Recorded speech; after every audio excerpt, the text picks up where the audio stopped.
Brad. Miller. Here's Eford inside. Looking to kick it back out. Nice defense by the Hokies. Here's Pieper. Well, he's off the mark tonight. He wasn't very off on the other night. And Sean Good will push it up for the Hokies. I'd say they're going to pay attention to him, aren't they? Mm-hmm. Get up on him. Miller was wide open on the wing. Amal never looked that way, McCaskill. Sean Smith, the big fella, squares, and McCaskill pulls it off the weak side. And here's Miller with 950 career assists, but tonight it's a turnover on the first pass. Not good judgment either. Had it on the wrong side, the deny side. Team's just a little bit excited, I think, right now in their first 2 possessions. Jackson cut off by McCaskill on the baseline. They go right back into him, or try to.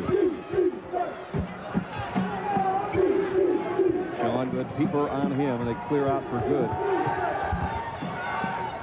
Back outside, going to have to hustle on a shot now. Smith drives. Jackson tips it in. He was solid the other night. He got his share of points, but a terrific rebound. You mentioned a tight end in football, all state and 2 sports. That'll do it. So 2-3 look right now. Test the outside shooting. You've got to stay at home on Pieper. Keep your eyes on Pieper. That's for sure. Nice entry pass. Miller and McCaskill lost the handle. There's a reason, though. It was bumped. First foul goes against Sean Good. They do scrape down there, Bill Foster. He's had a few stops along the way. Shorter college. You probably worked those games. UNC, Charlotte, Clemson. I don't think so. I did the Clemson ones, but I don't go quite back enough for shorter. And what did they say in the book? A golfer, he's got the nickname Sheriff, which is when he started, he hit the ball so far when he putted, he had to go gather it up. Miller again will pack it inside. Now back out, and Eford's got an open 3. Custis with his first rebound. Shooting the ball. It does come and go for Marquette. 41% for the year. Custis on the baseline. And nobody home except Pieper to pull it down for Marquette. Golden Eagles still looking for their first basket. And we're almost 2.5 minutes into the game. Switching the looks. Makes and misses. Straight up man run a stack, some bumps. Eford backs out. 8-10 on the shot clock for Marquette. Nice job defensively by the Hokies. Miller thought about a 3, trying to get away from Good. And Good, with better than good defense, comes up with a steal. They are very good, extraordinary at going down and digging for those balls on the post guys. We have said throughout this run by Virginia Tech and the NIT that they are fundamentally sound, I think, and make as few mistakes on both ends as most teams are going to see. Credit their coach for that. Eford on a miss. Custis, another rebound. There's something to be said for being around, and maybe the time off, too. Yep. Get those impure thoughts out of your head. You never have. Mea culpa. Just 2-0. Back screen and a power lock by a power performer. And the power of Sean Smith shows up there, and he got dumped on a double team. Here's how these two teams reached the NIT championship tonight. It was Virginia Tech 71-59 over a scrappy bunch from Canisius in a game that wasn't close early and got close in the second half. And Marquette in a seesaw battle with Penn State that saw both teams up double figures during the game. Marquette won it 87-79. And you see there was a regular season matchup, as Raph and I talked about earlier. It went to Marquette, rather to West Virginia at Marquette, 57-54.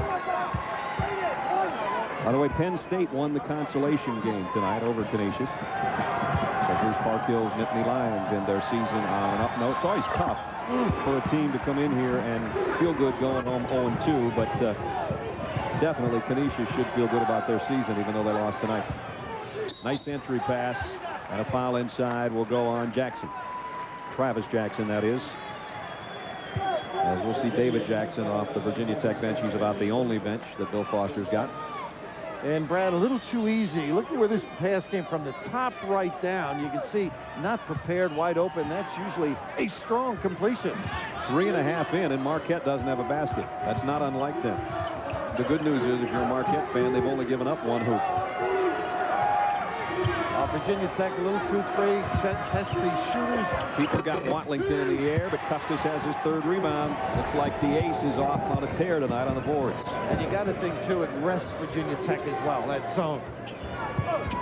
You like the ace, don't you? I do. Here he is behind the back. Not a good pad time. Virginia Tech's first turnover. No behind the back in Vegas, ace. Maybe under the table, but never behind the back. Eford sets for a triple.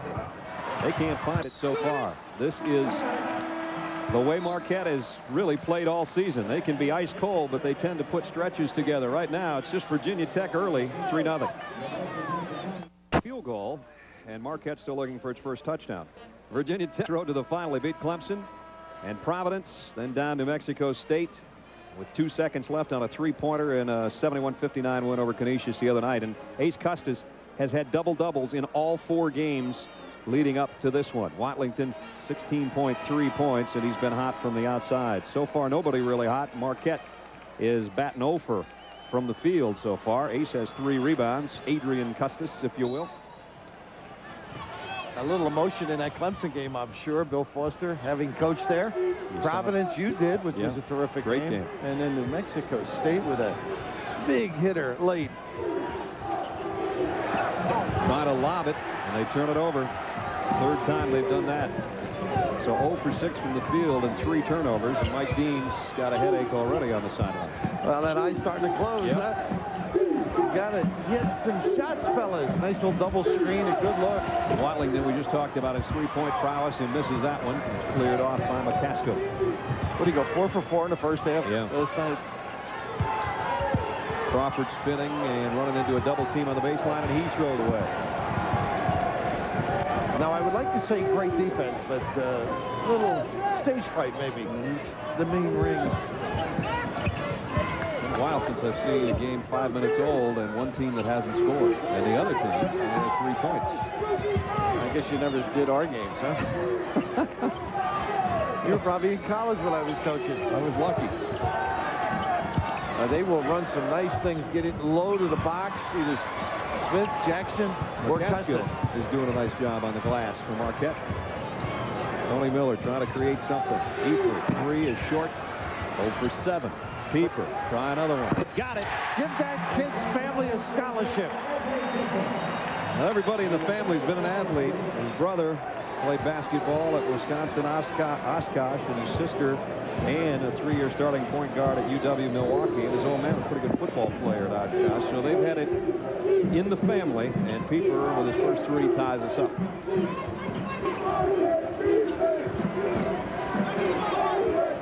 They spin out, go box to box. They're active on the perimeter. Travis Jackson tries to fade away on the baseline. Tony Miller, who's not only a great assist man, he's a pretty good little rebounding guard. He pulls one down. He's a solid little performer. When he does shoot the ball, it does open things up. Only about a .330 guy, 33% from field goal and regular. Talking about 558 career rebounds. Not bad when you're 5'11". What do we say? Over 900 assists. Yeah, 950 coming in. Yeah. Here he is as a shooter. Got it. Well, if we play it enough, he'll come through for us, huh? 33% from 3. It's Miller time. Well, we got a couple hours. Yeah, that's right. That's right. And the folks back in Milwaukee, of course, know what that's all about. 6-3, and Marquette has its first lead. Going good on a cut around over Pieper. They're very active. They set themselves up nicely for cuts, and both guards get into the 3 secondary beautifully.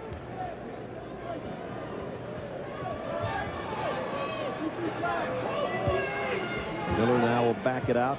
12:45 to go first half. 6-5, low-scoring game. Marquette in front. And Crawford in the game. He's a good deep shooter. They can get him the basketball on a reverse. Tony Miller is going to take another one. And Crawford, Raff just talked about, gets a tough rebound. Eford will try it from 15. Well, that's the city game, huh? Change it, double clutch, and still knock it down. Golden Eagles again by 3. Custis working the baseline over Eford. Sean Smith, nice save. But then Custis threw it away. 3-on-1. found the right man, it looks like. At least it drew a foul as Ronnie Eifert goes down hard. I think he gave it up a little early. Just a little. They had the numbers.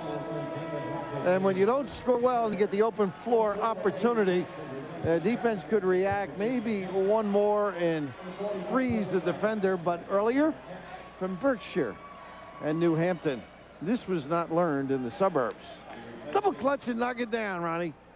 Ronnie will step up, 6'6" junior. Homecoming for him as he grew up in Queens. And I know you do all your homework. How about him working for Senator Herb Kohl? That's right. He'll end up probably as a limited partner in the Milwaukee Bucks as well. Wisconsin Senator Herb Kohl, who Ronnie worked in his office last summer. Got to go back to work at the free throw line. But Pieper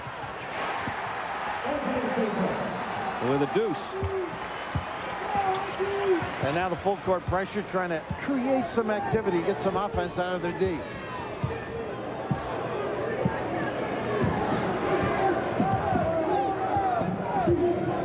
Lead is stretched to 5 for Virginia Tech. They cushion very well, Marquette. You notice how Eifert's able to play the post guy. They're almost tempting you to take the deep shot. David Jackson in there, the 6th man off the bench for Virginia Tech. Didn't score the other night after having 3 really good games to get here. Sean Good underneath, got a piece of the rim, goes back up as he got his own rebound. Just barely got that shot off to hit rim enough for a fresh 35. 11:23 left on the game clock. And it's Marquette out in front of the Hokies by 5. Familiar faces in the city. Pete Carlesimo, his lovely wife Lucy, and of course the father of PJ. And a number of others. And a number of others, that's right. And Pete started, it was the former NIT executive director, but he started the preseason NIT, right, which really gave some credence and he depth. also started the idea of having the first 3 rounds on campus sites, which was a great idea and has proved to be. And part of his retirement was those 2 seats for every NIT performance. Of course, PJ in town to play the New Jersey Nets tomorrow night. I had a chance to sit next to Pete and Lucy at Sunset Boulevard on Broadway last night. And they explained it to you, I'm sure. They explained most of it to me. And Pete said after the first act, when I came back, that Glenn Close wouldn't sing again until I found my seat. So 1 quick beer and I was back in there. Field goal defense on the season, 2nd in the NCAA for Marquette. And you can see that they are doing a number on the Hokies tonight so far. And he did the same thing at Siena, Mike Dean. I mean, they are sound. Stay at home. Don't gamble. You can see the penetration taken away. That kid can shoot if he gets it going, but it rolls out on him. And another rebound from McCaskill. A mile. Solid. Bad leg and all. Whew. Nice drive. Maybe a little bit out of control by Hutchins. He's fun to watch, though. And he lit it the other night, and he has throughout the tournament. Nice pass, too. He does give him some spark. Ace Costas picks up the foul as they entered it into McCaskill. And Ace has a couple. Yeah, you look at the background of Aaron Hutchins and Mr. Basketball in Ohio. That says a lot for him. And he's not just your everyday recruit, but he just lifts this team, particularly a team that dies. I mean, they have periods of the game where they just can't knock shots down. He gives them a little oomph. I wonder if a guy that has in the NIT in the past, if there's ever been an MVP who is not a starter. I mean, you got to think about this kid. 20 points one game, 12, 18, and then 18 again, 16 in the second half the other night. Nice entry pass. McCaskill got off a tough shot. Sean Smith, who was in double figures on the boards with 14 the other night, has a strong one there. And I think Travis Jackson may have gotten a piece of that. This is where they're having trouble right now, the Hokies. Not cutting when it gets in there. Jackson had it partially blocked by Chris Crawford. Again, they get it inside, but this time knocked away. Amal's got to step to it a little bit. Don't give up that easily. Jackson, good-looking drive, went up with the right hand. Watlington missed the putback, and here comes Marquette the other way. Well, you can't say Virginia Tech didn't have 2 nice tries at it there. But the Golden Eagles throw it right back away, back-to-back turnovers against Marquette. Miller usually sound value in the basketball, a little over 2 turnovers. And there's the guy we're talking about, Aaron Hutchins. Look at that. Those are some serious numbers. Averaging almost 18 in the NIT.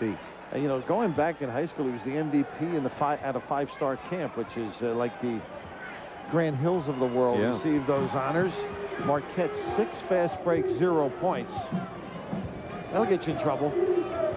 If you can't hit in close, you're going to hit from far away generally. They got a couple guys on the court that can light it up if they get it working, though. Smith wheels inside. That's a strong move, and he's got a chance for a 3-point play. He does take up some area. Carve it out, big fella.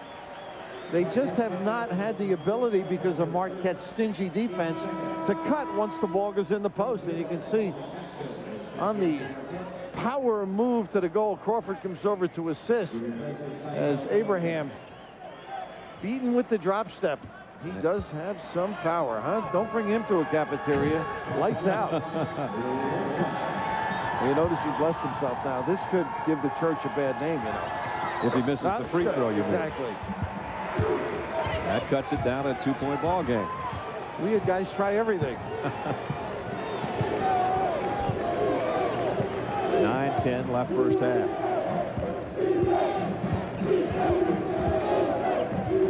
Trying to work Hutchins around some picks, but Watlington staying with him. Here's Hutchins on the dish, and a foul in the paint on Watlington. It's so hard to stop the little guys, the Muggsy Bogues of the world. Dana Barros and other guys having a wonderful year because they've got the quick feet. And it's almost like a running back, and you do a lot of football. They hit that hole so fast, you can't pinch on them. Ask Tyus Edney, huh? Nobody pinched on him so far all the way through the NCAA. Hey, don't pinch him till it's all over, huh? That's right. Miller trying to give it back to McCaskill, and another nasty turnover in the lane. And Marquette gets it right back, though. Sean Good lost the handle. Ahead, Hutchins on the fly. Great look that time by Miller. Right on the money, very catchable. They have low fives, even though their hands are way up.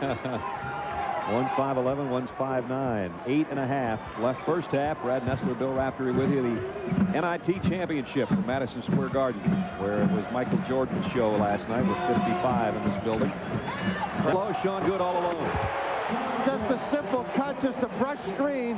One of the only faulty trip, I think, defensively by Marquette. Yeah, Michael had some coming out party in New York, didn't he? Did he ever? Stripped by Good. See if Sean can get to the hoop before Hutchins catches him. Not quite. He was not going to give him much enjoyment off Broadway, was he?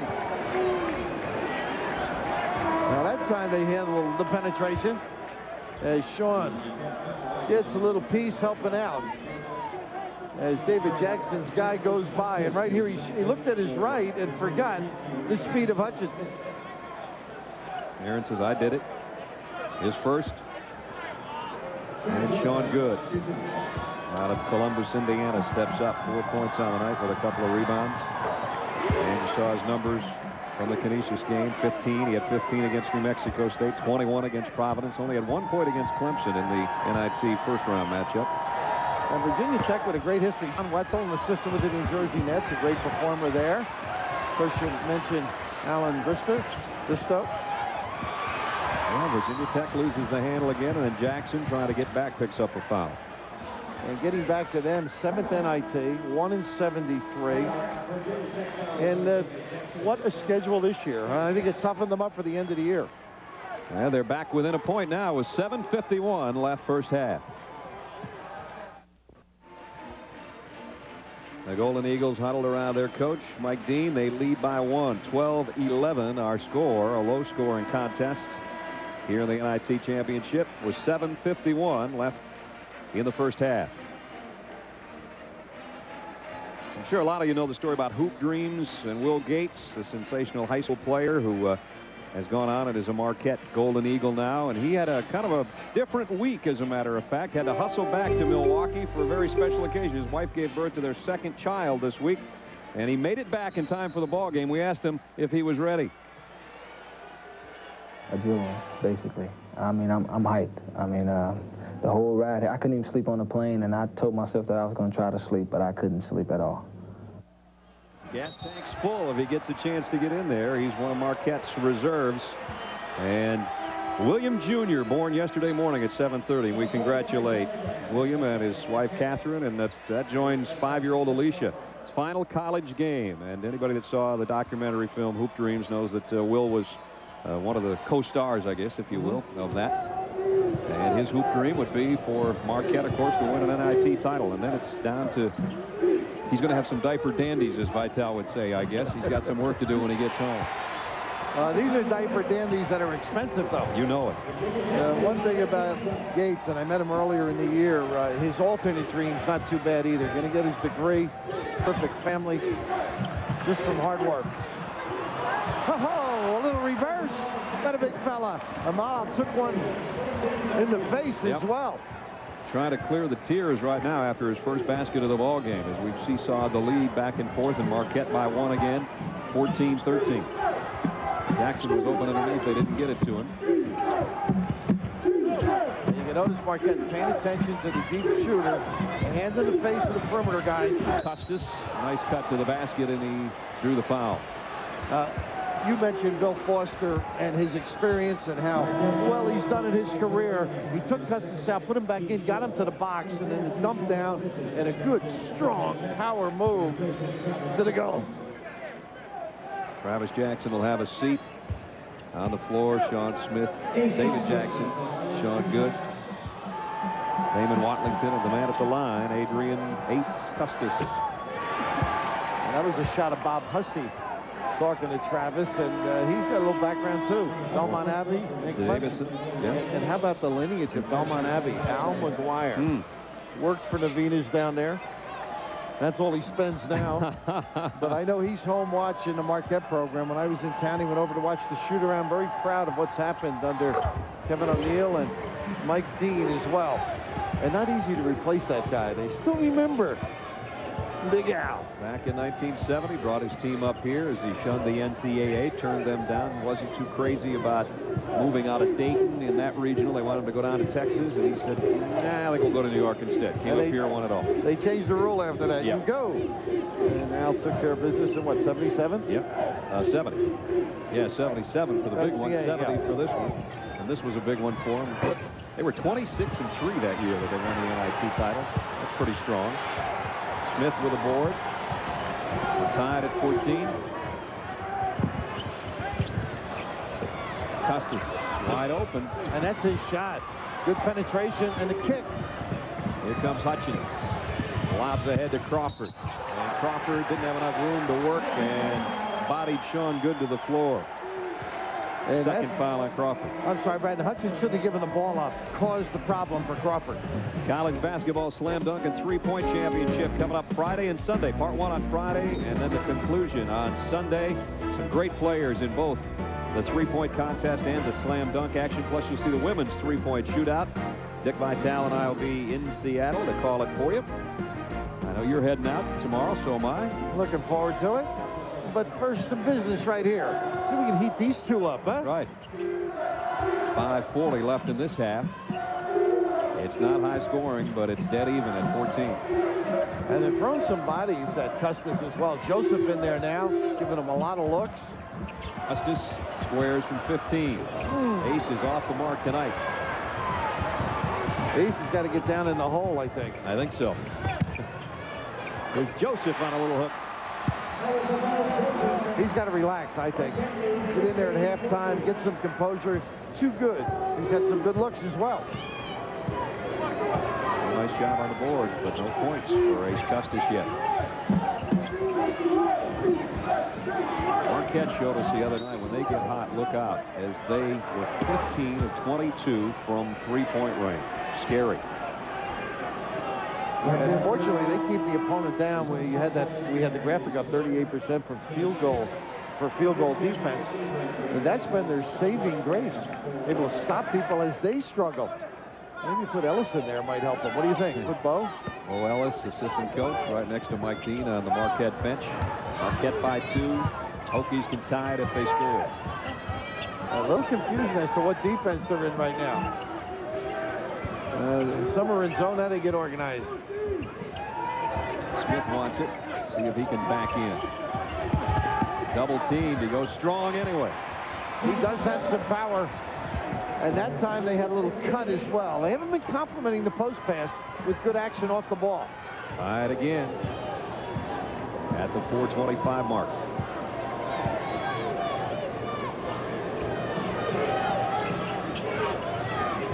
Pieper around a pick, kind of a flying one-hander, and it was too strong off the glass, and Custis pulls down his 5th rebound.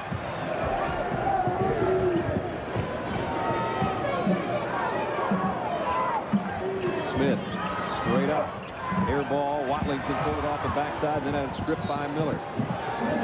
And then Marquette trying to run, and Pieper lost it. He's sitting here in front of us smiling. Well, we're all tied at 16. We've got 3:57 left in the first half. Brad Nessler, Bill Raftery with you, Madison Square Garden. Just under 4 minutes left. Tie game here in the first half of the NIT championship. The road to get here for the Golden Eagles of Marquette. They defeated Auburn in their opener, then over St. Bonaventure. South Florida took overtime for that one. Then they got down 16 in the first half to Penn State and came back to win 87-79. And Tony Miller, 36 assists throughout the tourney. And there's their first-year coach who was here in the Final Four last year of the NIT. He was here with Siena. And Mike's done a fine job. 21-11 coming into this one. And he hit the seam with their 89 NCAA play to get the first real good look for Watlington, who can stroke him, as we've seen. Yep, Damon had 4 threes, as Raph said the other night. That's his first one of this night. Virginia Tech matches its biggest advantage, as a matter of fact. They're up 3. And finishing that thought on Mike Dean, they were the 14th seed in 89. They beat Stanford at number 3, and that kind of shooting will get him a ring here. Tony says, I'm going to tie it up again at 19. Miller's got 2 threes on the night. 176 in his 4-year career. That's included going every game, as we said earlier. Jackson. When you have to have jump guys on that jump shot down in the box, it's very difficult release. Hutchins for the lead. Lighten up a little bit now. Now it's warming up. Oh, they took the ice out. Took out the soft drinks and brought in the coffee. It's warming up in the Garden. 22-21, 2:48 left first half. Jackson, he can hit that. That's the kind of shot he hit to beat New Mexico State with a couple seconds left to get him to New York. Keeper on the run, got the roll. What a touch in traffic. 24-21 Marquette.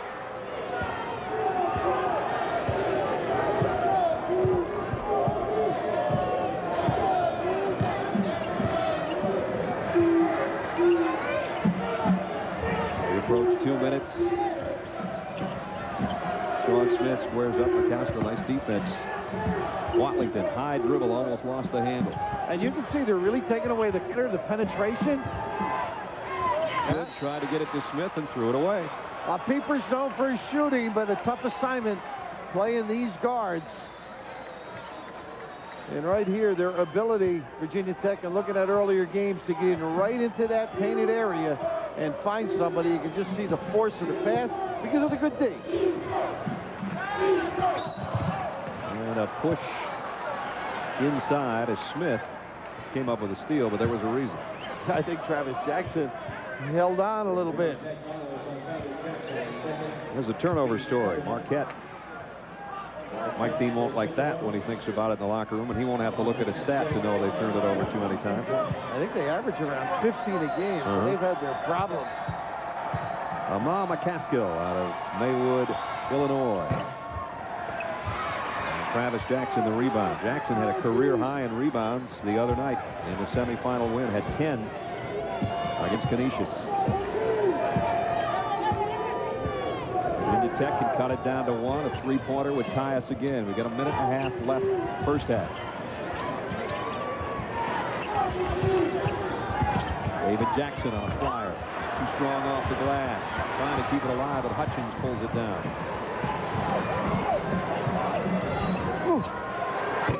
A little bit short for Hutchins, and Sean Smith strong off the glass. And Mike D just asked him to slow it down. He did for that 25-footer.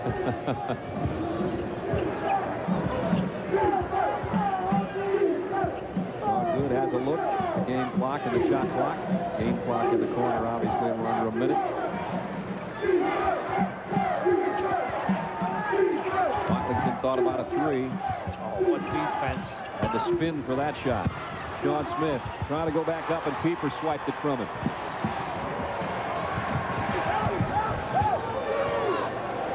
Efer goes up right away and threw an air ball up. And Mike Dean on the bench has got to be saying, you got to be kidding me. Well, they've had 2 quickies, and it's hurt them. We're 34 seconds away from halftime. And Robin will be along at halftime with news from Seattle. New coach at Georgia. Tubby is going to Athens.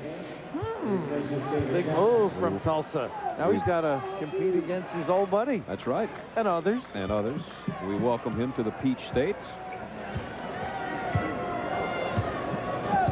Shot clock off. The game clock in the corner. And let's see if the Hokies can cut into Marquette's 3-point lead before the break. Nice entry pass, but knocked away from Jackson by Crawford. Oh, they don't need that. Bring it back out. Oh, all right. That's one of those coach things. Take it. I give him a free rein. Knock it down. Marquette's biggest lead.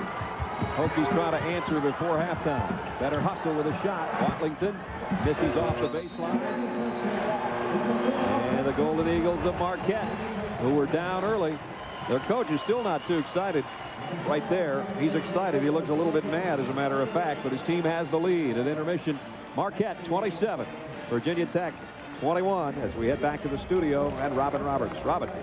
All right, Brad, thank you very much. We have plenty to share with you at the half, including a Final Four report from Seattle. Plus, we'll hear from Georgia's new head coach. We're at the half, where Marquette is enjoying its biggest lead of the game, 27-21 at the half. Again, we'll hear from Tubby Smith, the new head coach from Georgia, when we come back. ESPN's presentation of the NIT Championship is brought to you by Cold Filtered Miller Genuine Draft, making the world a very cool place. And by Jockey, real quality, real fit, genuine jockey. We are at the half with Marquette leading Virginia Tech 27-21. After leading Tulsa to back-to-back Sweet 16 appearances, Georgia today named Tubby Smith as its new head coach, and Smith is fully aware of the competitive SEC.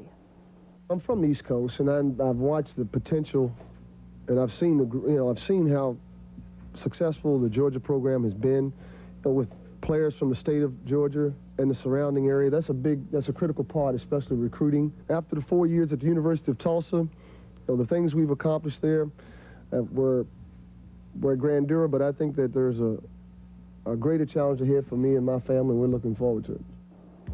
And Smith inked a 5-year deal with the Bulldogs. His departure creates an opening at Tulsa. Others still looking for head coaches: Wisconsin, Fresno State, where Jerry Tarkanian is a candidate. His old school, UNLV, is expected to name a successor for Tim Gergerich any day now. Oregon State and Duquesne also still with openings. Coaches will be gathering in Seattle this weekend for the Final Four. Already making their way to the Emerald City, Digger Phelps and our Chris Fowler. Okay, thanks, Robin. Welcome to Seattle, the calm before the frenzy. The teams don't begin arriving until tomorrow morning. Oklahoma State the first to hit town. Today, all 4 teams practiced in their campus sites behind closed doors. Digger Phelps, they will hit town tomorrow and begin to experience that Final Four hoopla. You brought a team here. How does the circus atmosphere affect what happens on the floor, and how do you try to prevent it? Well, Eddie Sutton was with me in '70, and I'm sure we both would do it differently. When you first go to your first Final Four as a head coach, you just love it. You're in it. It's like a Super Bowl. Everything's going on for you. But the distractions with the fans in the hotel, the police escorts, it is a different atmosphere, not just for the coaches, but also the players. So when you take a look at what you need to do, get them to a monastery, hide out, have your team meetings, arrive last, and just play for that 24 hours where you can get focused. Which team is affected more? Arkansas, of course, been through it all last year. Carolina, a sophomore-led team, but with the experienced coach. Oklahoma State, seniors, but they haven't been this far. And the Bruins, another veteran team, but perhaps with more pressure on them as the favorite. I think you're right, Chris. I think there's 2 teams with real pressure. John Wood and UCLA, they want that national title at Farley Pavilion. Another flag. You got to do it, Jimmy. Nolan Richardson, you must repeat. You know, Tom Hanks repeats. You got to, Nolan. It's your time to get that trophy again. So when you take a look at pressure, only the coaches can stay focused to what the commitment is for the players, and that's how you avoid the pressure of the fans. All right, breaking down the games. In the past in Seattle, it's been the big men who have starred. Clyde Lavalette for Kansas back in '52, your era. Hakeem versus Patrick, the great duel in the '84 championship game. What about this time? I still think it's the guards. I think Corey Beck of Arkansas has the power, the force, the know-how, knows his personnel, knows Nolan Richardson. He's the guy who will lead Arkansas to that championship game. And Ty Edney, the quickness, the explosiveness, 150 pounds of dynamite. Look for both guards to take over and lead to the championship game. And that's who you like winning the 2 semifinals. Arkansas winning it all with UCLA in the finals with them. A lot more to talk about between now and Monday night. On Saturday night, as soon as the semifinal games are done, join us on SportsCenter at the Final Four's post-game report. That'll do it for now. Robin? All right, Chris, join you guys out there tomorrow before John Saunders heads out to Seattle. You can see him at midnight for March Madness, the finals. Joining John will be Mississippi State's Rich Williams, Oklahoma's Calvin Sampson, and you never know what Rick Majerus is going to come up with. That's at midnight Eastern here on ESPN. Coming up next, who will end their season with a win? Canisius or Penn State? We'll find out coming at you next.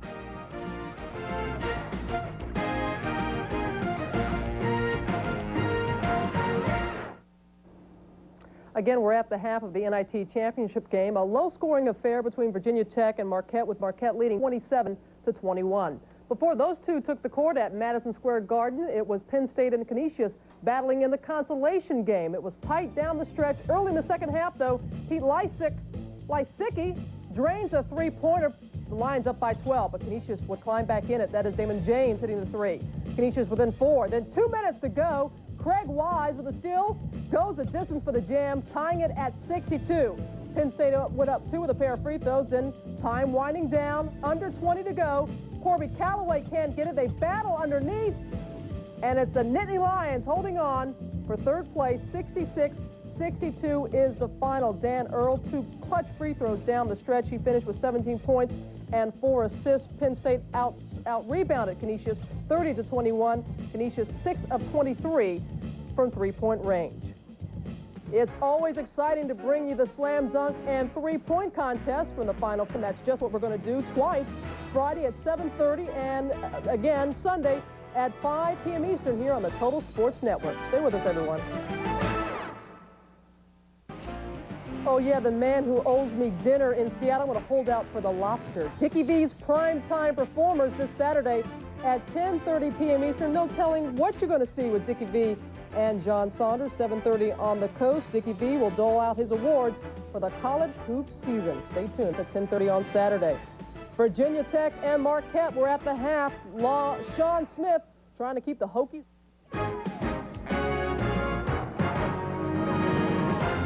ESPN's presentation of the NIT Championship is brought to you by Isuzu, makers of the four-wheel drive Trooper, marathon champion in last year's Paris-Dakar Rally, and by New Balance, a more intelligent approach to building shoes.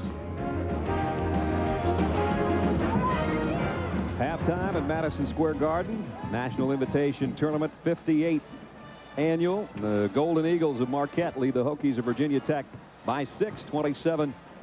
Low-scoring game here in the championship round. Brad Nessler, Bill Raftery back with you at Madison Square Garden. And Raff, you know, we talked before the ball game about Ace Custis for Virginia Tech. He was a key. He's doing a nice job on the boards tonight, but he's a guy that's had double figures in points and rebounds in every NIT game up to this point. And you got to credit Marquette's defense, I guess, because they've totally shut him down. It's been a great job defensively, but look at the minutes. I mean, he's taken out simply because the 2 fouls enter into play. But even when he got back in, they tried to get him into the flow, establish his game. He moved in and then back out. He short-armed a couple of shots, which is unusual for him. And I think halftime was more of a relaxing discussion with Bill Foster, because this is his kind of shot right here. I mean, that's normally one that's got maybe of a rattler effect. And then when they got it down on the box, he did make this the chance he got to get to the free throw line. Good defensive reaction as they foul, and he goes strong. They need a little more of him if they're going to do some damage. But defensively, Marquette continues to haunt with the scraping. And you got to love the shots where the coaches and ex-coaches say, "Don't take that shot." Oh, we'll take it. Would you listen to me? Good. Tony Miller, 9 points, all on three-pointers. But you see, Marquette, their defense has done this to everybody all year long. We said second in the nation in field goal defense, and Virginia Tech only shooting 28% from the floor. And Marquette's got 5 triples out there, too, and the rebounding edge, so everything is going their way right now. And you mentioned to me, Miller, 3 of those 4 from deep, and that'll help Mike Dean relax a little bit and stay calm on the pines. So Marquette, 25 years after their last NIT championship, just 20 minutes away from capturing another one here in '95. And that gentleman in the sweater and cap is none other than Faisal Abraham's father, Ralph, who played on the St. John's team that lost to Marquette in '70. And it wasn't because Ralph didn't have a good game. He had 10 rebounds, but he and Louis Carnesecca lost to Al McGuire and company back in '70. It's nice to see the second-generation players. And his son has played extremely well this year for the Golden Eagles of Marquette. There's Louis. Louis and Mary. And I think she'd like him back in coaching. I heard you ask her that. Now that you got him around, what do you think? And she said something like, I wish he'd leave. And he will, to coach the NIT team in the summer. Last year, I guess it was South America that they headed, and he loved that. Said just being around the kids. So loves the game. Here we go. Final half for these two clubs on the '95 season, trying to win an NIT title. Lob, McCaskill a little too deep. Keeper had it blocked by Jackson. It goes right back to him. Eford sets and rattles out a 3. McCaskill, boy, they're going to try it until they get it right, but they don't get it right. Credit the Hokies for hanging in. They had a nice set there, and as you mentioned, Virginia Tech up to the task defensively. They turn it over on their first offensive possession. Bonnie Eford pulls up from 14 and buries it. That certainly helps coming out of the gate, running 2 pretty good sets. The second one, the beneficiary of some pretty good scraping again defensively. They had 10, and Virginia Tech had 7 turnovers in the first half. Right. Our biggest lead of the night. 29-21 is where it stands 1 minute into the second half. Smith wants to wheel and has to put up a prayer, and it's answered. I don't think Sean practices that one. It ends a 10-0 run, though, as Marquette ended the first half with 8 straight points and had the first bucket here in the second half. A nice staggered double to give Pieper a look. Nice kickback. Oh, right to Watlington. And then to Good, and Sean's going to have to pull up because he's outnumbered.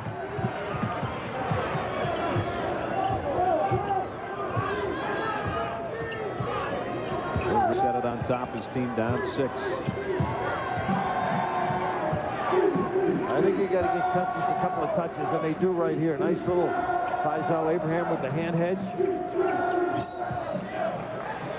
Abraham in some foul trouble already, and now he's in more foul trouble. 4. And Brad, out of the gate, a nice design play as we see Amal with the ability here. Nice back screen by Pieper. And it doesn't work because the pass is a little tardy, but look at the hustle here as Pieper's able to get it the first time and then pursue it again.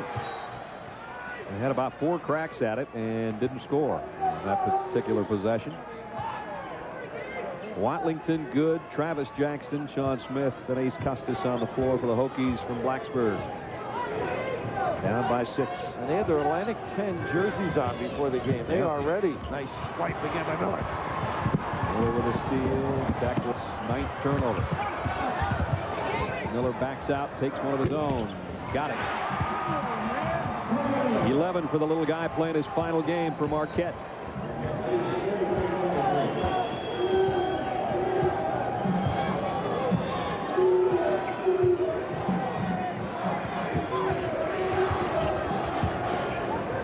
Let's see if Custis can get in the offensive flow. So far, not this half either. They are patient, and see, he's clearing out. It's not coming to him as easily as it has other nights.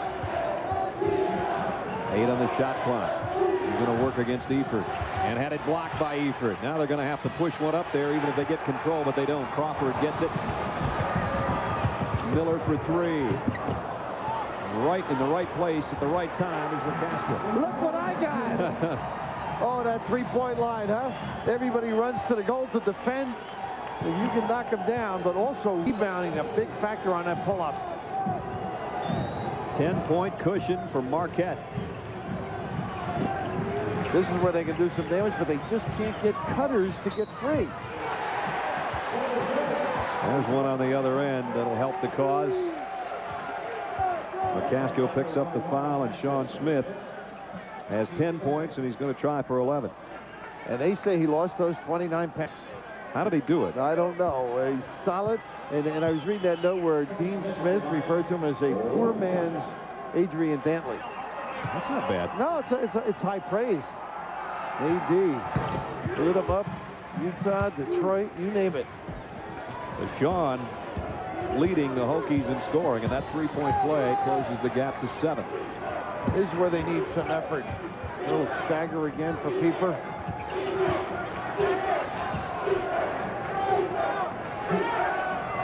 Way outside. Tony Miller will have a look. Playing such a good schedule is very helpful in these kind of dire straits. You're struggling, you're not playing your best. Tough turnaround for Crawford. And last touch, Tim Higgins says, by Sean Smith, out of bounds to Marquette. David Jackson will come in, and Travis Jackson will sit. And next year they'll have 3 Jacksons out there because David's twin brother, Jim, medical redshirt this year, so it'll be Jackson and Jackson and Jackson. They'll have their own law firm next year in Blacksburg. There's Miller throwing it away as Peter went one way, the pass went the other, but Watlington comes right back and gives it back to Marquette. Not a good behind-the-back move that time. Oh, while you had the Jacksons on tour, a little excitement took place, and Miller with a wonderful move after the turnover at the other end. Tonight, we did not see Damon Watley do anything like this. I mean, this is something that is unusual in the 2 games and plus the Providence game, New Mexico State game that I viewed. Here the counter, great crossover move, leaves the lingerie lingering and does not get the goal, but a pretty dribble move. I think these kids maybe shouldn't have come to the Bulls-Knicks game last night. They're trying some things that only the Bulls and the Knicks can do. Only one Bull could do. And there was no bull about it last night. Miller missed them both. Efer trying to keep it alive with Custis. The battle will go to Marquette as far as the possession of the basketball, and possession of the lead is also there. 33-26 with just under 16 to go. Well, if this game follows pattern of what the NIT has had, we might have a buzzer beater. That's Travis Jackson with a 3 with 2 seconds to go to get Virginia Tech here. Penn State came from way back 20 down to Miami to win at home, and then they had to take on Iowa in front of 15,000. Pete Lasicki buried that one to get them to the NIT's Final Four. And Marquette has some of its own heroes, like Tony Miller. And that was in the overtime win over South Florida. Here, Marquette with a lead by 7, just under 16 minutes left. With Bill Raftery, Brad Nessler with you from Madison Square Garden. Low scoring and tremendous defense by Marquette has been the story so far tonight. Well, you got to think Jack Powers has something going. The best year off campus or on campus before they got to the Garden ever, financially, and competition at such a high level.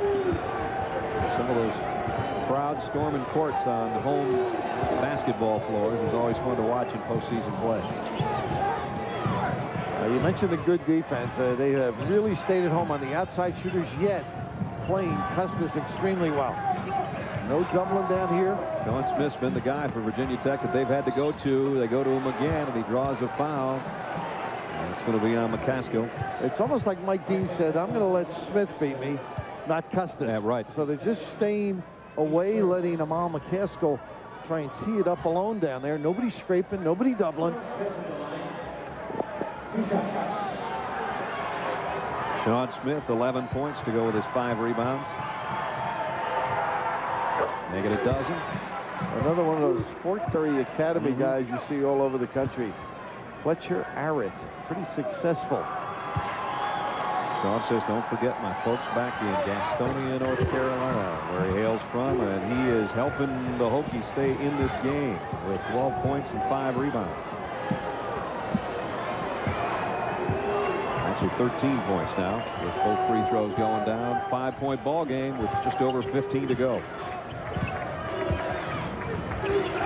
Marquette pretty crisp with their bumps, and good reaction this trip by Tech. Heeper hasn't had a chance to get off tonight either much. No, Watlington staying at home. And Damon pretty quick puppies as well. Miller. Swatted down by Sean Smith. With 2 seconds left on the shot clock. Nice defense. His 32nd block of the year. And this is a chance to get one bounce. And then be Miller, maybe the little pass to the corner you had Crawford. But this is one catch, turn. And Smith blocked another one. And the shot clock goes off. And Sean Smith with 2 great defensive plays, blocked 2 shots, a couple of Lancito jobs. No motion denied. I know what you do all day long. Get yourself a house guest or a limo driver. That's right. So this is the guy that's carrying the Hokies right now on his very broad shoulders, Sean Smith. He has been terrific, both ends of the floor. Hokies can make it a 3-point game. Sean's going to try to be the man, but he had one whacked away by McCaskill. Watlington on the drive. One of the few times he's been able to get in to the 3-second area. Now we got a game, 33-30. Marquette. Oh, you don't play Carolina, Louisville, Southern Mississippi, Texas Christian, those clubs without learning something. The only non-conference losses suffered by the Hokies this year to Carolina, North Carolina that is, Virginia and Illinois, and they were all on the road. Here they are on the road in the Big Apple. Bill Foster says, I think only 2 of my kids have ever been to New York City. McCaskill underneath, nice move. Sure was. You know, off air you said to me they might be tired. That's a problem. And also walking around the city, all of a sudden you've got miles logged.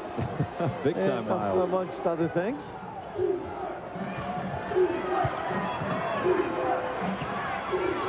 Good play McCaskill, again. nice defense. With a 5-point lead. Heeper didn't pull up. Crawford will. Rattled out on him. McCaskill. He got about 14 rebounds when he goes down hard.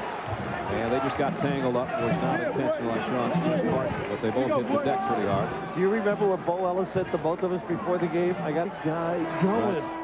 And Amal has stepped up magnificently. This is that little move that got the foul. The one earlier got the goal, and hopefully he'll be up. He's got a little tape problem on his left leg. Now, that's an ankle. That's an ankle, but the trainer likes to go high, I guess, with the tape. The thing's all the way to the knee. 14 rebounds for this kid. Well, it's a safety deal. You know, they cover shin splints, tendonitis. Might as well go all ankle. the way up to the thigh, you know, just in case cover the knee. Joseph comes in, and Crawford will sit for Marquette. First free throw that Marquette has made, 1 for 6 on the night. McCaskill got them both. We see Richard Shaw for the first time tonight, the freshman out of Ontario, Canada. And McCaskill will get a well-deserved rest with those 14 rebounds as he goes to the bench. Mike Dean said, we can't shoot a darn, but for some reason when we play, every game we play, the opponents shoot worse from the line, so that always helps. That's nice to count on. Custis, let's see what he does against Shaw. Shaw has to kick it back out to Smith. Rebound, Tony Miller on the run. Wide open Hutchins. Never met a shot he didn't like. And a rebound to Shaw. How about this kid? Huh? Only gets 3 minutes a game. Foul before the shot on Jackson, David Jackson. And Shaw says, I'm involved now. Well, he sure is defensively. Ends up with a terrific low post performer, contains him, and now on the shot, look at the reverse drop step and hold him off. And that sets up a push the other way, and down at this end, Shaw strong and gets the save to kick out, and then the small change foul. Shaw stays in there with Joe. Twin tower match, if you will, for Marquette that we haven't seen so far, at least not in the semifinal the other night. We're down at 12:40. Marquette leading by 7. They led 27-21 at halftime. Aaron Hutchins trying to take Watlington to the hoop. His fadeaway will go. The ball, he got a little break with the touch, had a little deli roll, but terrific speed, and then the drop step. Guillory in for the first time tonight for Virginia Tech. playing in the backcourt with Watlington. Watlington squares for a 3 and delivers. Got to stay up, force them to put it on the floor. They got good help off the basketball on Hutchins. Damon is the guy that can definitely shoot. Virginia Tech right back in this thing at the 12-minute mark.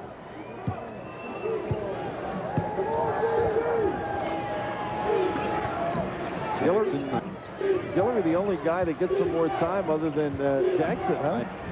Hutchins for 3. Got it. Aaron Hutchins, double figures again for the little guy.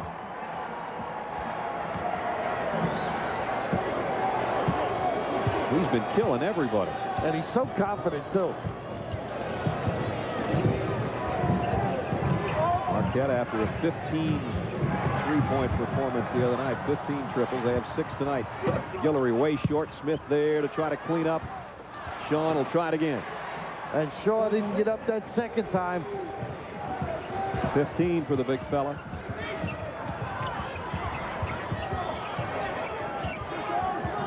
Now Tony Miller says, let's calm things down. We're up by 7.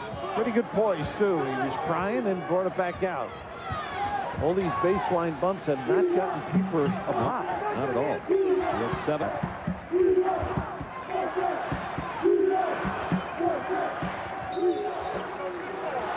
Big Joseph on the screen down.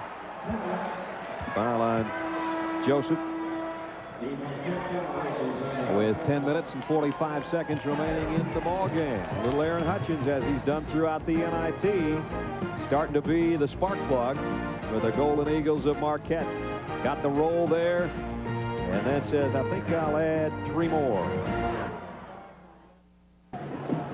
Marquette by 7 with 10:45 left in this NIT championship game. You look at the teams over the last 5 years that have won the NIT. Villanova last year, Minnesota, Virginia, Stanford, and Vandy over the past 5 years. And all those teams have used this as a springboard, Raft, really, for the following seasons. And they've all upped their programs. And I think that's what Marquette and Virginia Tech are thinking with 10 minutes 45 left in this one. And they all go to the NCAA after a successful run. And both these teams hoping, as Mike Dean's guys defensively have been extraordinary, but I've got to think Ace Custis has to step up a little. Nice little record going for Coach Dean.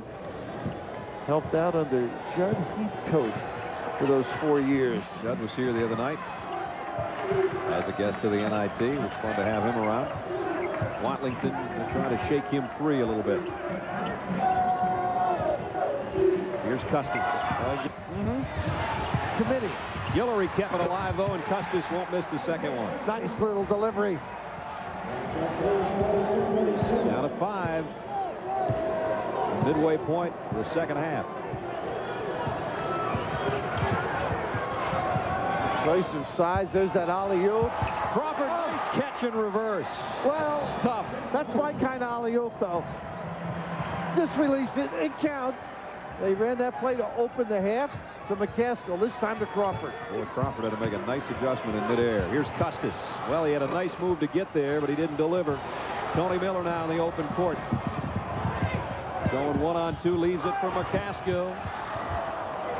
Pretty good non-call, huh? Yeah, I was just going to say, Frank Scagliato right on top of it, and he left it alone. They won't leave that one alone. It'll be a foul on Crawford down on the baseline. Pretty good group of officials out here as well. You got it. This is that little play they open the half with, a little back screen, and Crawford, it's a little low. What an adjustment, as you noted. His head went right under the base of the basket, and he somehow got a long arm out there, put a little English on that thing to have it go in. That's why they put that sponge up there for guys like you. All right. 9.5 to play. A 7-point Marquette lead. I hope he's looking to warm it up a little bit, or time's going to run out on their season, which has already produced more wins than any other team in school history. And Bill Foster trying to get Custis a little more relaxed, takes him out. Good. Missed badly. Tony Miller, boy, he is lightning fast. You know, his judgments are much better this half. Hutchins. 3 rattled out, and McCaskill over the top. Picks up his 3rd foul of this half. Don't forget, coming up next, it'll be baseball tonight with Chris. And after Boomer at Sports Center at 11. Then at midnight, March Madness of Finals. John Saunders talking Final Four with Rick Majerus, Calvin Sampson, and Richard Williams. So that's all following our matchup here from Madison Square Garden. Well, with that Southeastern Conference so tough, people forgot the job Richard did, huh? I'm sure you had them a few times, Mississippi State. You're a fine-looking prospect. Smith, McCaskill got a piece of it. Good goes back up. Chance for a three-point play for Sean Good. They needed that one, and the junior delivered. You know what's nice about this Virginia Tech basketball team?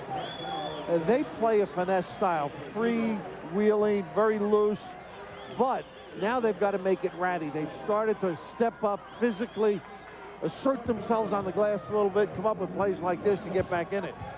They never seem to lose their composure. They by no means play emotionless basketball, but they keep their head about them, and that's a reflection of their coach. How does this team's down 4? Right back in the thick of things, the Hokies. And Good all over Pieper is starting to chat a little bit. Composure essential. Miller around a pick for 3. He does make some big shots. I said to him before the game, Tony, last game, and he had a big smile as if to say, I'm going to show up, and he has. 14 for Tony Miller. Bad gamble, huh? Playing good D, and Crawford. Chris attempt. That's the way baseball players are. They can't relax. They need a Rosenbach to slow them down. Crawford, drafted and signed by the Astros. I feel like they have a 6'8" guy playing baseball. They got another one. Shaw, who was in there earlier, was drafted by the Dodgers as a pitcher. I wouldn't want a guy 6'11" throwing a baseball now by my ear. Gene Conley comes to mind years ago. You're too young to remember that.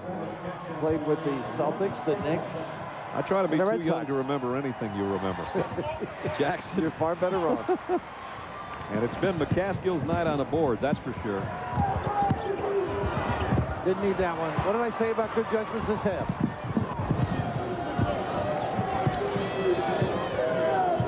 If I were coaching, I'd be saying, Anthony, pull it out. They do on top of Smith. Watlington still trying to warm up. He'll try inside, and he's fouled by McCaskill, who has 4 now. Good reaction, though. And look, Mike, for illustrative purposes, letting the official know the difference. I just love the reaction. Even though they get it for number 4, yeah, you can see the little bang, even the pulling of the shirt. Twice. If you don't get them with one hand, huh? Swipe it with the other. And he says, I thought I had all ball. Damon Watlington, a 76% free throw shooter. Every time you say that about a kid, that's what happens. 8 points on the night for him. And you see Marquette already with 10 team fouls, so it's 2 free throws the rest of the way for the Hokies of Virginia Tech, and they might need all of those. They trail by a half dozen with 7:32 to play from Madison Square Garden. Well, Brad Nessler, I just mentioned how they're doing better things offensively. This is Pieper who gets the little downscreen by McCaskill, and he may not have cleared quick enough. We'll explain that in a second, but look at the little bump, and great look by a opportune shooter, and right here assuming some leadership, saying, hey, when we run that pick, get out of the way. That's my play. That is a great picture there. Showing the leadership going back the other way, and showing the way for Marquette as their leading scorer right now with 14 is Tony Miller. Mike Dean here last year with a different club. Can he pull out a championship in his first year? Second in Marquette history to start every game 4 straight years. Bo Ellis, assistant coach on the bench, was the other guy to do it. In the early to mid-70s, was a tremendous player. I guess I should say mid-70s. 6-point Marquette lead, 7:20 left in the ballgame. And Joseph in to save McCaskill with the 4 fouls. And Good has been all over Pieper.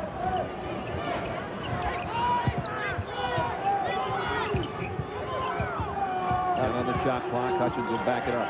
Brad Custis was good to cover that time. Maybe he's awakened.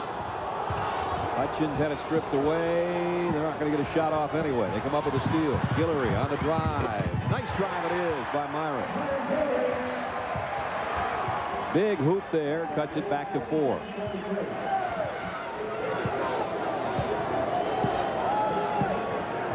I'm just looking at Mike Dean. He didn't waste any time. McCaskill and Crawford right away. And look at the cover by Guillory. Virginia Tech now picking up.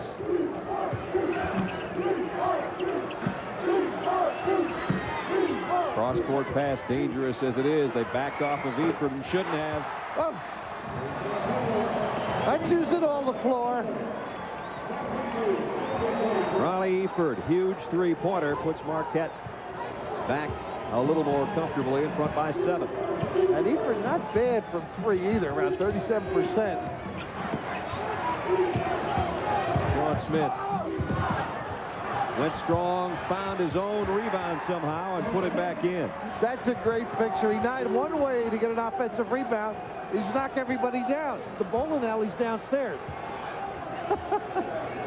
There were pins dropping like crazy. He left kind of a funny split, as a matter of fact. 7-10. Delivered the spare, though. 50-45. Wheels and comes up short. Smith another rebound. And I'm not so sure Mike Dean wanted Hutchins to throw the ball to Joseph. Sean Smith having a big night. 9 rebounds to go with his 17 points. If Virginia Tech comes back and win, you have to start thinking about this guy as their MVP. Leaning in again. Drew the foul.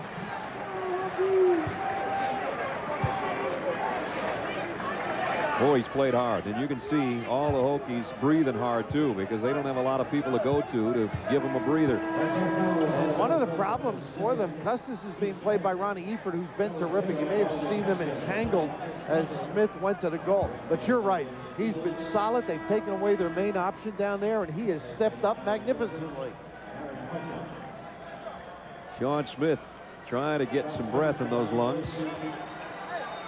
And he is trying to breathe life into this Hokie team. His free throws can make it a 3-point game.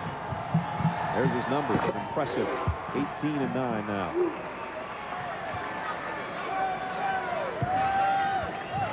There's a field goal shooting. And that's not bad considering how these two teams play defense, actually. Got it.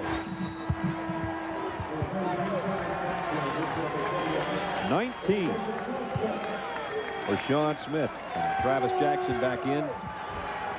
Sean's going to get a well-deserved rest because they're going to need him in the stretch. We've got 5 to go. We've got a 3-point game. What else would it be? Here's the way the NIT has gone so far. And right down to the wire in the last 5 minutes for these two clubs this year. At least the last 5 minutes of regulation.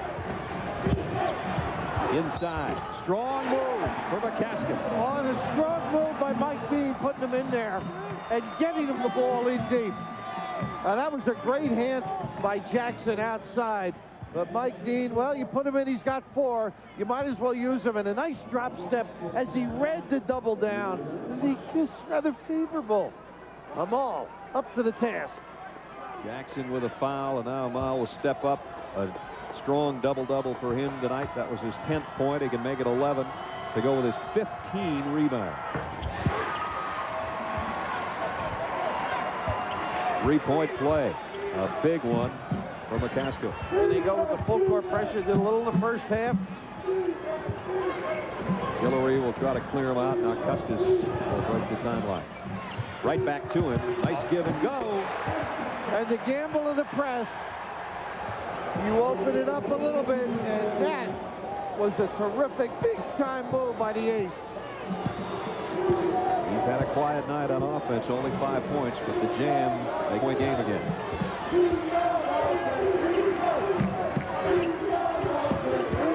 Crawford got free. He'll use the glass, but he got not enough of it. Hokies can get it to 2. Crawford back on Custis. Eford out on good. Entry pass. Custis fouled from behind as he tried to find a handle, and it's Crawford. And I think that's it for Crawford. A nice job off the bench, but that's where he's heading now.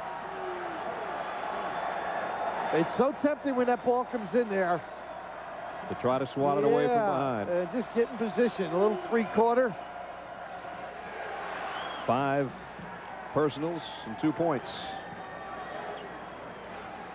Now he'll start thinking about baseball. Well, He'll not play yet. in the minor leagues, but he won't think about that for about 4 more minutes, I guess. Joseph will check in to take Crawford's spot in the Golden Eagles lineup. One nice thing for Mike Dean is his rotation. He's had guys that have been in the first half contribute during the course of the tournament a little deeper. And this kind of a situation, that would favor him.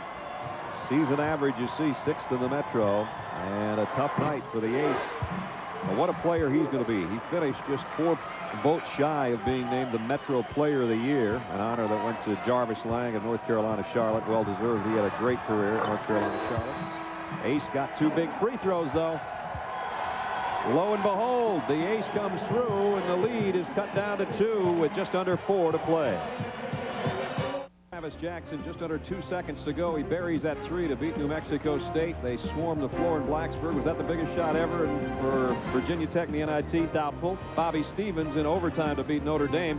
But how about this one? Remember this one? Les Henson. Watch this, baby. Against Florida State 15 years ago. Boom. Ooh, the Henson. And how about the one against ND? Yeah, that was huge. Think that put the first gray hair in Richard's head? It could have been. So they are a team that has... They think they're destined. Yeah, the background. They are Destiny's team. They've had to come from behind quite often in this NIT to get here. Marquette has had to do likewise, including their semifinal win over Penn State. So it's all come down to the last 3 minutes, 50 seconds in a 2-point ball game.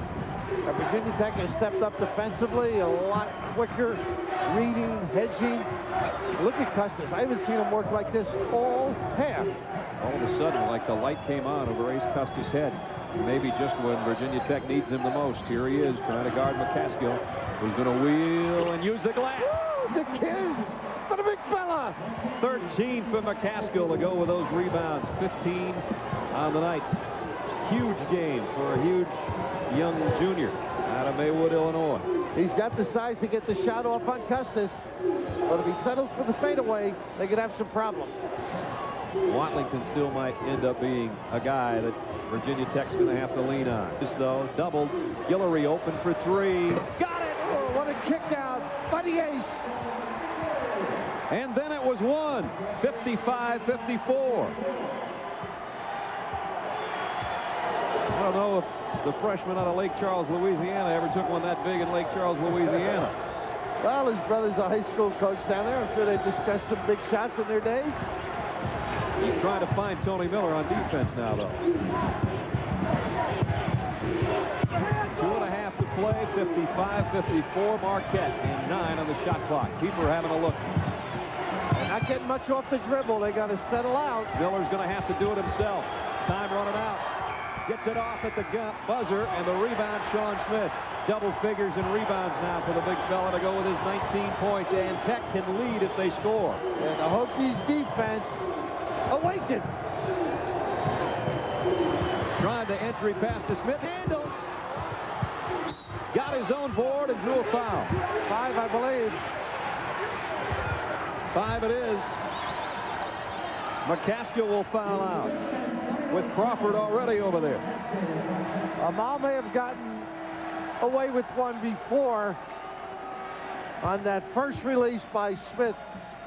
Strength does come in handy. He pursued here. Look at his ability to turn away, and that's where I thought McCaskill may have hit him. And now he definitely gets him right here. But Sean, the little blow by Bill Foster, gave him a little spurt. Amal dejected, obviously, to have to leave with 1:59 left. He had had a huge night to that point with 13 points and 16 rebounds. Timeout. Marquette with 1:59 remaining in the ball game. Virginia Tech trying to pull another of their patented comebacks. They trail by only 1. Investment in relationships.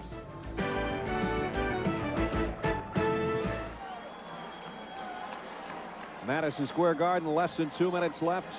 Brad Nessler and Bill Raftery with you. The 58th NIT championship, and it is as tight as it can get. Marquette by 1. Rafted figures you and I'd go to the last 2 minutes of our last game together this year and have this kind of crazy ending, huh? It's the way it's supposed to happen. That's right. And just emotionally, Bill Foster's guys have awakened, and it's been the defensive end that I noticed Custis first, more active, getting involved, and Mike Dean, that depth we alluded to, lessening with each foul out by his big people. Virginia Tech 3 timeouts to Marquette's 2 left. Marquette, you see the limit, and Virginia Tech has fouls to give. The possession arrow is with the Hokies, and the free throw line is their star of the night, Sean Smith, 19 and 11. Not a bad championship game, regardless of what the outcome of this game is. Make it 20 now. Just kept plodding away, didn't he? Solid. And early when Custis was AWOL, they went to him. Second one comes off, and Custis trying to battle for the rebound, but Eford pulls it down. And that's the guy I think's got to do some things, Ronnie Eford, because they're containing the dribble, and Ronnie can get that medium range. Ooh, Gilreath. The foul call. 5th one. And still a foul to give for the Hokies. That's pretty good defense, huh? Go that long in a game. Tie game at 50. Same amount of points that Michael Jordan put up by himself last night against the Knicks. Had to be the shoes. He wasn't playing the speed limit, was he?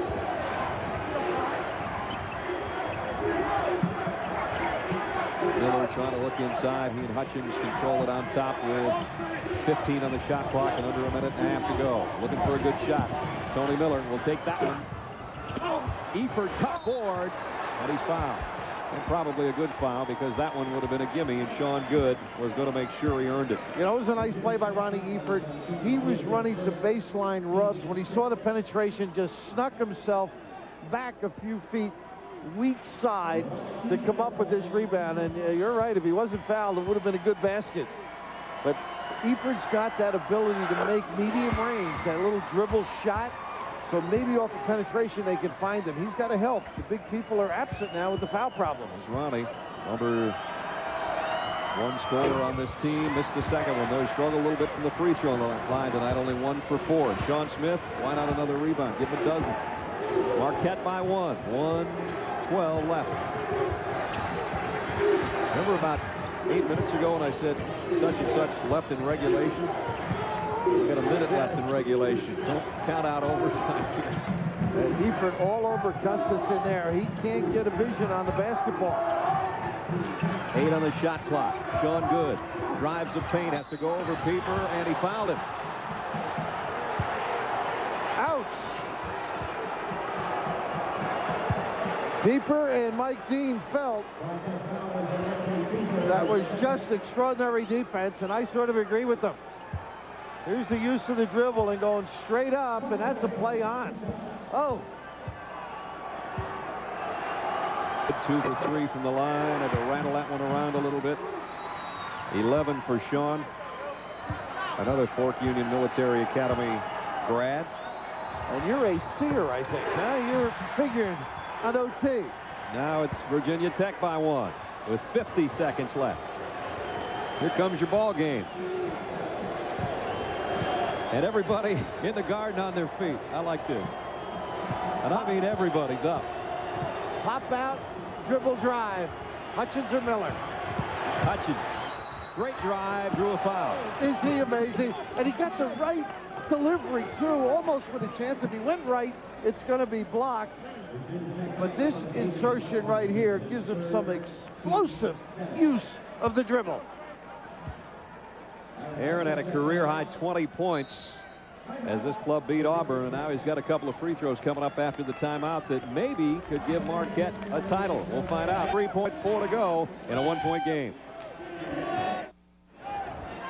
25 years ago, he was the man. Dean Meminger, the MVP of the NIT in '70 as Marquette won the championship, and he's been standing the last 5 minutes, as I'm sure there's a little bit of churning going on in his stomach as he looks in on this young group of Mike Dean's and knows that another little guy, guard named Aaron Hutchins, is about to step up to the free throw line with a golden opportunity.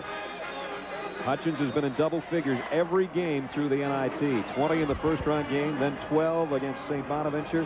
Had 18 against South Florida, 18 the other night, or rather 20 the other night against Penn State. And here he comes, double figures again tonight, and a couple of huge free throws for the former Mr. Basketball out of Lima, Ohio. And if Dean could dream, he'd make these two, and they have a good defensive stand. Hokies have to push. Got the first one. And we're tied, at least momentarily, at 57. Tough little guy. Some guys, you can just look in their eyes and know that they got it. And this is one of those kind of kids.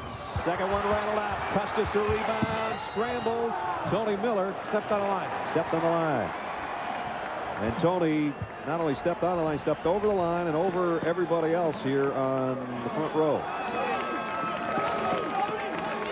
He is so fortunate not to get hurt. Makes a great swipe. And right here, the ref see the toe. He went down and fortunately broke his fall. That's metal on the backside. You like to see writers get it, though. Oh, hope they don't cover you. Here we go. Tie game with a half minute. Shot clock is off. Virginia Tech can play for the win right here. Is it going to be reliving Bobby Steve's shot over Notre Dame? And if it is, who gets the call?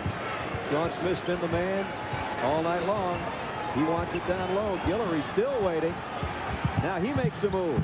He'll try it. And he came up short. Pieper with 3 to go. It counts and it goes. And it hit the iron, and we're going to overtime. Oh, goodness. Oh, you called it 3 minutes ago. Oh, Guillory, how about the boys? Excellent dribble opportunity. I thought Wallington might be the guy, but he couldn't get free. We'll show you what happened in the final furious 15 seconds when we come back, because we've got at least 5 more to go. Overtime here at the Garden. We're looking in on the Hokies huddle right now. They had an opportunity to win, and moments ago it was Myron Guillory off the bench, a freshman out of Louisiana who was trying to be the man.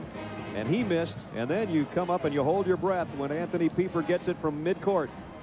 Counts if it goes, just caught the front of the iron. What a terrific finish. And Mike Dean, the frustration, and now the difficulty for him. He's not used to playing with short numbers, whereas Bill Foster is.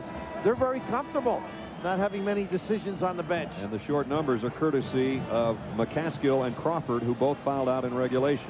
And the Abraham has 4, which is a concern, and he's the guy that saved them, I think, going over on Guillory, taking away his vision on that shot. Yep. Pieper looked at the clock and very astute as he delivered that half-court attempt. Here we go to overtime, tied at 57. I think it's time for the ace. Shuffle a deck. Ace didn't win the jump, though.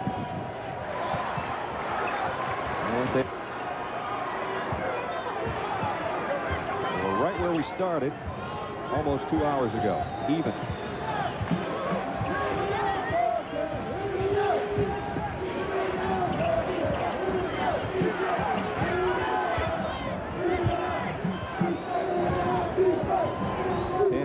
On the shot clock. Hutchins from 15. Oh, what a pump. And what a pump fake. So Marquette with the first bucket of overtime. By the way, remember the regular season game between these two teams finished 57-54 in regulation. So we had almost the identical finish they had at Bradley Center the first go-around this year. And now it's at the Garden, 4 in court to both.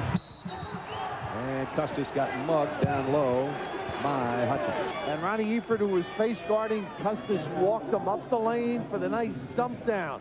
Pretty basketball, and Hutchins very alert to assist. So Ace Custis will step up to the free throw line. 7 points on the night. He's been playing since back in January with a stress fracture in his right foot, and as a special orthotic in his shoe to try to ease the pain of that. I know he's not feeling it right now. All he's thinking about is trying to get these 2 free throws to drop.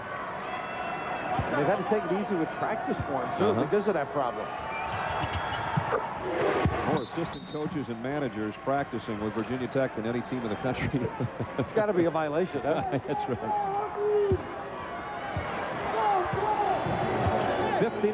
59.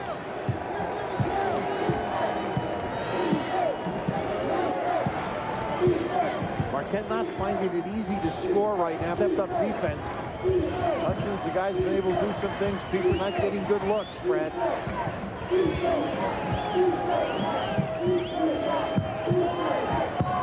Down to 10 on the shot clock again. Hutchins, you can just kind of sense that he wants it in his hands. Oh, goodness.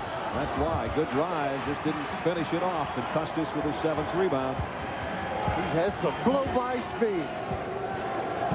It would not shock me if Ace Custis ends up with a double-double again tonight, which he's had in every NIT game all the way through to this final, and he had a very, very slow first half. And now he's looking at 9 points and 7 boards. And Ronnie Eford, very conscientious. Look at the spacing, trying to lead Custis to the box. Smith, strong for Sean Smith. 22. Well, that Smith hasn't been anonymous all night. So Virginia Tech and Marquette have both led by a bucket in this overtime stanza. 45 in OT. NIT championship on the line. Nice entry pass. And a foul as Abraham made a move across the lane. And they just are looking for options, aren't they? I mean, if Abraham can present, get good position down underneath, they can get to the foul line over. It's all been perimeter play, a struggle for Marquette. The swipe was on Damon Watlington, and he picks up his 4th foul. And they don't want him on the bench either before this one's over because he's an excellent shooter. Abraham, 58% free throw shooter. Ralph's looking on, his dad. And, you know, he's saying a prayer as he looks up at the scoreboard to see if his kid can knock in the 2nd free throw. Way short on that one. Eford, though, with a board. Miller for 3. And the battle for the rebound. It'll be out of bounds to Virginia. And Custis was the guy in the middle. Mike Dean's looking for an over to the top. And here's Guillory, who took the shot right before the end of regulation. He'll slow it down and bring it up. Freshman meets freshman out on top. Thought about taking Hutchins to the hole and backs it back out to Watlington. 2:10 on the game clock, 13 on the shot clock. Watlington. It's going to have to be Sean Good, or so it appears. He's the man. And you know who else was the man? Sean Smith with a great pick. Blocked 2 Marquette people. Timeout Marquette. Mike Dean not happy that nobody made a switch on that pick down low on the baseline and letting his team know it. With 1:51 left in overtime, Virginia Tech leads by 4. Well, you mentioned the loss of pounds and still a formidable roadblock. He gets 2, count them, 2 Marquette people with 1 body. It opens it up for plenty good. He's got some hop in his game, doesn't he? Sean Sure Good, watch does. the legs on this kid as he goes to the hoop. You can only keep these guards quiet for so long. Coming up next, ESPN's baseball tonight with Chris Berman. Good news is, it looks like maybe we're going to have some baseball, huh? Followed by Sports Center at 11. Then at midnight, March Madness, the finals. John Saunders will talk Final Four action with Rick Majerus, Calvin Sampson, and Richard Williams. That's all coming up following our overtime rendition of the NIT 58th championship from Madison Square Garden. And the Hokies hope that they can wave the banner and wear the ring. Well, we still got a long way to go. 1:51 left in overtime. And Bob Humphrey right here along with Bill Foster. They've been together on that, well, not necessarily together, but on that sideline for this combined. And Mike Dean very upset there wasn't a hedge, as you noted, on that dribble drive by Good. Already the best season Virginia Tech has ever had as far as wins at 24-10 coming into this one. And it's the first time they've had a 21 season since the 85-86 club with Del Curry and company on that team. But Bill Foster in his 4th year His clubs have been 4-3 in overtime since he arrived in Blacksburg, so they have been to OT a few times over the past 4 seasons. Here they are in overtime, the first NIT overtime since 1981. Tulsa with Paul Pressey beat Syracuse in that one. And of course, we mentioned the aforementioned Virginia Tech win in '73. Bobby Stevens beating Notre Dame in a high-scoring and exciting affair. Hutchins tried an entry pass, had it knocked away. Got to get to the goal, though, I think. Do your driving, get it in Hutchins' hand or Miller, open area, and then get your feet set on the wing. If they don't have that little drive to the goal, kick it. Marquette needing a hoop this trip. They're down 4. Hutchins got it. Oh, magnificent. 63-61. We're under a minute and a half in overtime.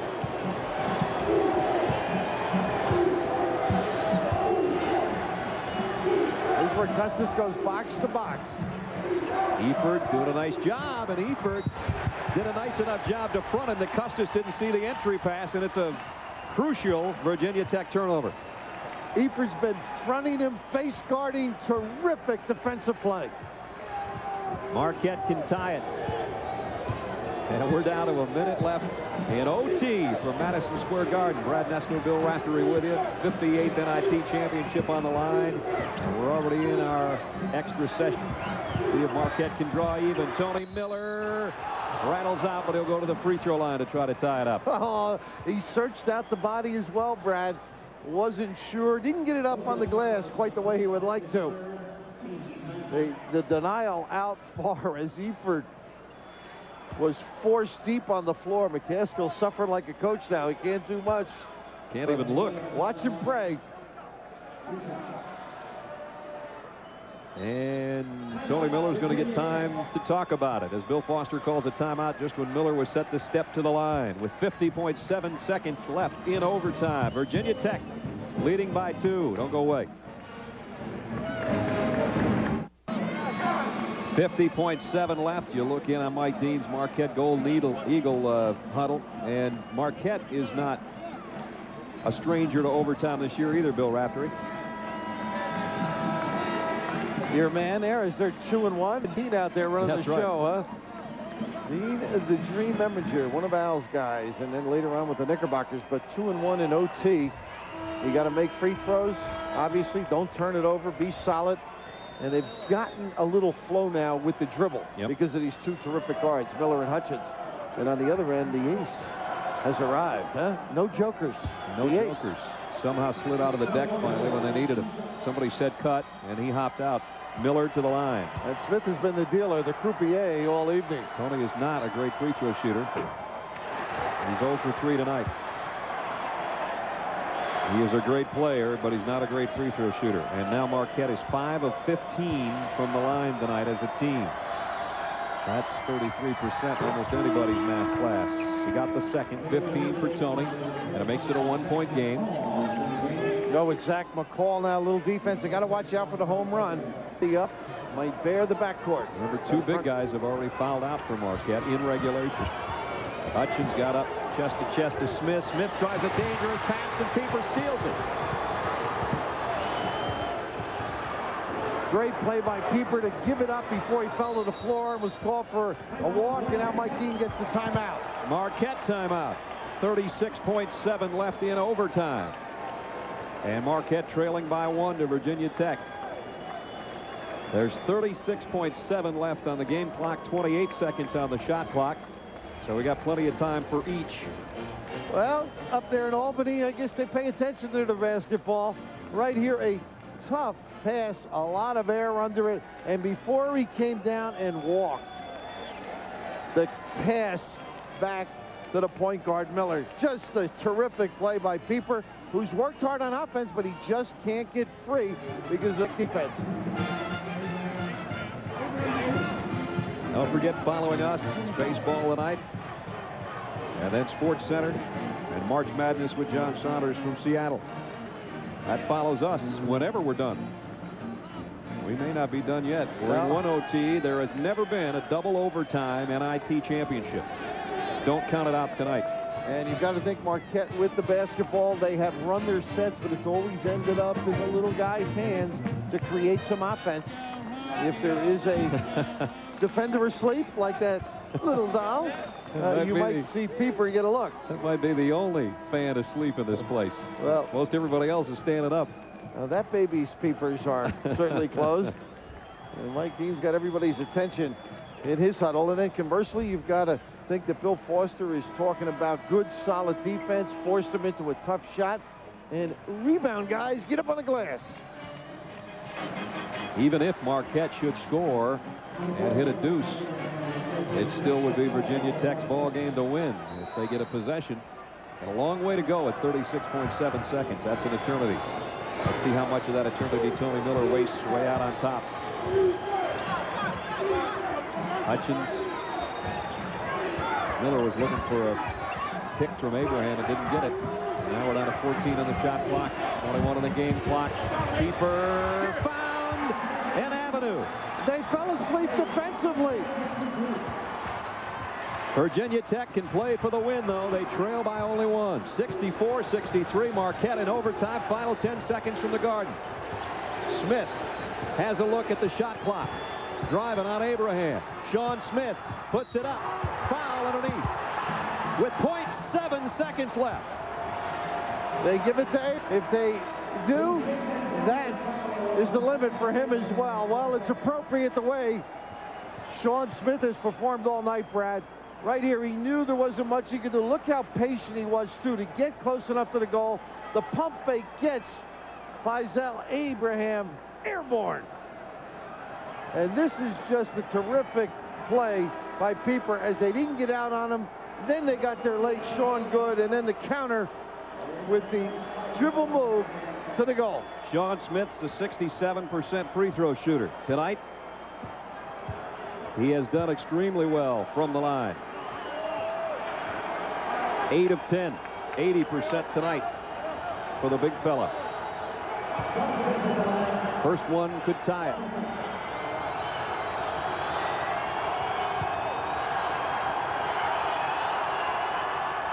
Got it. Oh, huge free throw. Huge night. A huge performance. Timeout, Marquette.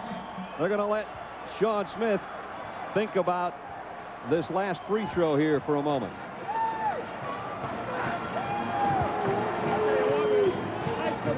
.7 seconds left.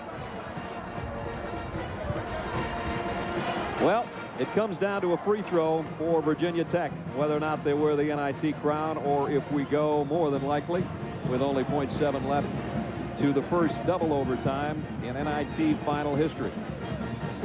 There's the guy, and you've got to wonder if anybody's even saying anything to him in that huddle. MVP, they're saying. He's got 23 points. You get it if you make it. Oh, has he been solid defensively, on the glass, scoring? You talk about having a double-double. I mean, what a huge game tonight. And Brad, here's a look at the drive, the pump fake. It's everybody. Look at the airborne. And right there, you can just see the banging made the shot go short. You know, Abraham would have been better off just to let him have that. They went up once, they came down and went right back up again, and he just got him on that second pump.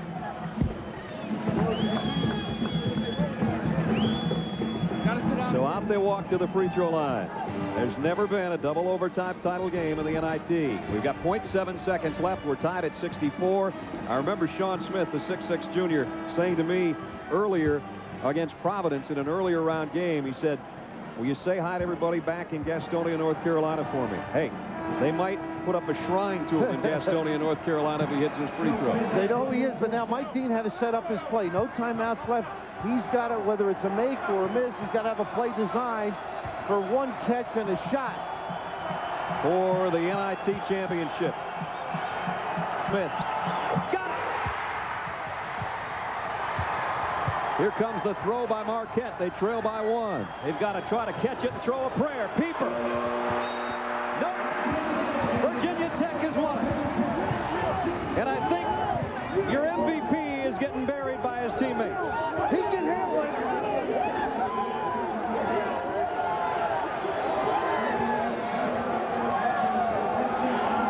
not to be a silver anniversary celebration for Marquette, but 22 years after Virginia Tech won it, Sean Smith has given Blacksburg reason to cheer.